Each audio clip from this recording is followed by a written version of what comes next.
Gap থেকে যায়।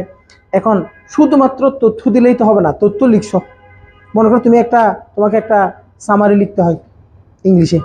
এখন সামারি লেখার সময় সামারিতে যে ইনফরমেশনগুলো দরকার, নেসেসারি ইনফরমেশনগুলো তোমার আছে, কিন্তু ইনফরমেশনগুলো শুদ্ধ করে যে বাক্য লিখতে হবে ও শুদ্ধ করে বাক্য নাই, তাহলে তো তুমি নাম্বার পাবে না। আমি বুঝতে পারছি কিনা? এই জন্য দুদিকে সমন্বয় লাগবে, both information and skill over that particular language. দুটো জিনিসের সমান থাকলে তারপরে আমরা কম্পিটিশনে এগিয়ে যাব। স্টেপ 1-এ আমরা যেটা করব, 1 বছর ব্যাপী আমরা তোমাকে বেসিক টেক্সটগুলো পড়াবো।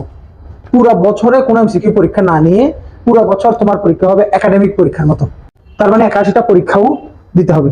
এই জিনিসটা করার পরে এই স্টুডেন্টগুলো যখন একটা লেভেলে পৌঁছে যাবে, তখন আমরা তাদেরকে এই প্রিলি কোর্সটা করাবো, যেটা স্বাভাবিকভাবে কোর্স হয়। এইগুলোতে লেকচারশিট দেওয়া হবে। এগুলো তোমার ক্লাসের জন্য একটা স্পেসিফিক বই অ্যাসাইন করা থাকবে। এই বই থেকে পার্টিকুলারলি তুমি আসলে কোন জায়গাটা